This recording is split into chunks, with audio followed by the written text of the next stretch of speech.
Live from South Korea, you are watching Enter the Arena. This is Razorstein live and uncut. This is where I show you what's going on in Korea while I talk about UFC. Alright, so right here, this is Bukbu Beach. Alright, right on the beach of it.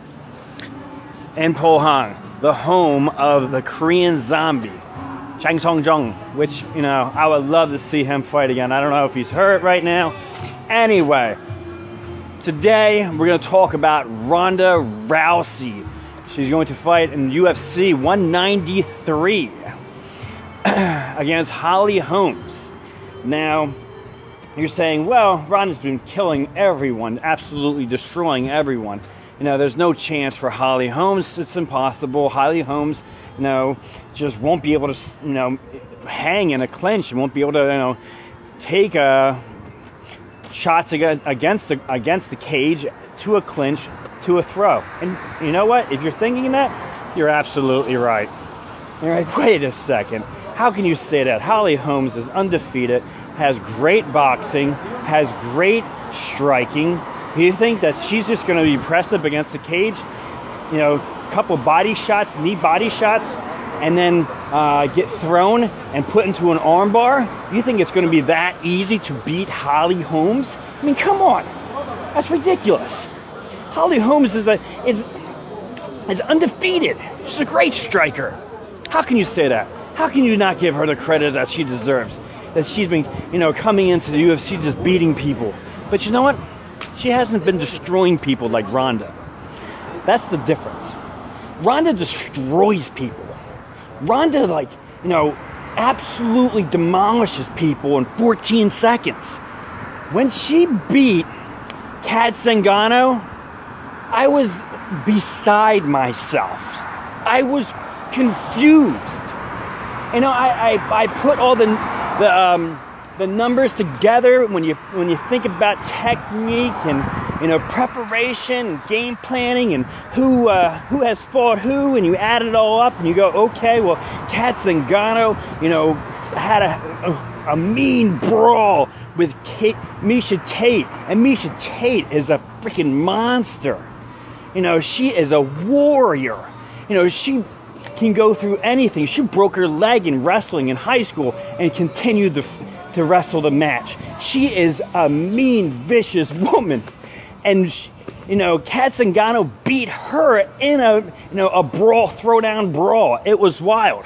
It's one of the best fights in UFC. So you're saying, okay, you know, Kat Zingano's this good.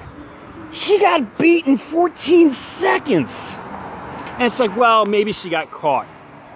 Maybe she did get caught. I've been caught, you know, in wrestling. It happens. But the thing is this. She's that good where if you make any mistake, she's gonna, you know, do a fucking backflip and capitalize on it. When she beat Kat Zingano, my mind was blown, dude. I was like, what? This doesn't even make sense. This doesn't even make sense how fast she beat her. She came at her, and Kat Zingano came at Ronda Rousey full blast, you know, and tried to throw a knee and throw Ronda Rousey, which was a dumb idea. Anyway, Ronda, you know, maintains the position while she's being thrown. She's been in this situation multiple times when she has done judo when she was younger. She thought in her mind, you know what, as long as my back doesn't touch, I'm safe. And she maintained the position while doing a somersault in the air while being headlocked. I can't even imagine doing that. You know, when I got hit in the headlocks in wrestling, you know, you try to go under the arm. You don't try and do a backflip, you know, to get out of it. I never even thought of doing something like that. Anyway, she does like a somersault, one-handed handspring, while she's getting hit with a headlock, and she maintains position and throws her body across, you know, Kat Zingano's back, which is crazy. She takes her back, and then Kat Zingano tries to maintain position, defending a rear naked choke. but can't defend the rear naked choke. She gives up the arm. Within 14 seconds, Ronda gets an arm bar, her patented move, hits a beautiful arm bar, which, you know, it isn't like the standard one where you go like across the body where you, no, it's like an inverted arm bar, which I didn't even think, I never even saw. I never even thought about doing it, you know, an arm bar in that position. But she hit it and she pulled it off. I don't know how she did. She did it all in 14 seconds. And then after that, I was like, this doesn't make sense. And I was like, okay, when she's going to fight Betchkoter, and, you know, she's going to get thrown. She's going to get thrown like a rag doll. You know, it's going to be a horrible mess. And Betchkoter, she's just going to get thrown around like a rag doll. So I did the math on it. I'm like, this is crazy. I can't believe that this woman's talking trash to Ronda. Oh my God. You know, Kat Zingano and other people have been destroyed by Ronda. Kat Zingano's not the only one.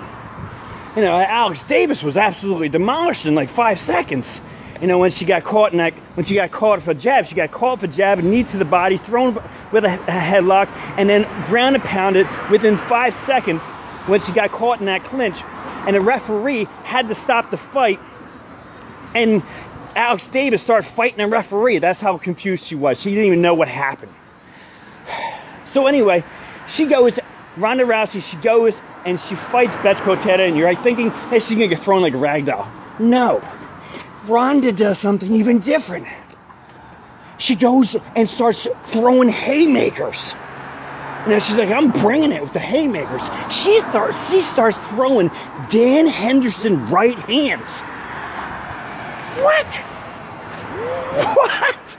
She starts throwing Dan Henderson right hands out of nowhere? It's crazy. And she nailed Betchkoter with a Dan Henderson right hand and drilled her and knocked her clean out. Clean out. And it was like, what other weapons does she have? Does she have takedowns? You know, singles and doubles I've never seen before? You know what I mean? Like it's one-handed handspring somersaults to defend a headlock. It's Dan Henderson right hands. It's a clinch that, you know, is the best in UFC between men and women. An arm bar, you know, an inverted arm bar, standard arm bar, you know, and the arm bars that her mother showed her, and the story behind that is absolutely nuts. Ronda Rousey is amazing. I just can't, you know, think more about it. It's crazy what she can do. When she gets Holly Holmes in this clinch, and eventually they're going to clinch. Unless she can, you know, keep her on the outside, and Ronda's constantly trying to work on the inside. But I don't see that happening. I just don't see it. I don't see it, man. I just don't see Ronda Rousey being stuck on the outside trying to get in. As soon as she gets in, they're going right to the ground, and she's getting submitted. She's not playing like Dan Henderson right hands when she did the Betchkoter. She just wanted to make a point there. She's like, I'm just going to knock this girl out. I'm not going to even throw her around. I just want to knock her clean out. So, now she's going to game plan for this, and she has some of the best game plans. She's a really, really smart woman. I can't say enough. All right, what are your thoughts? What are your ideas on this fight? UFC 193. Peace out.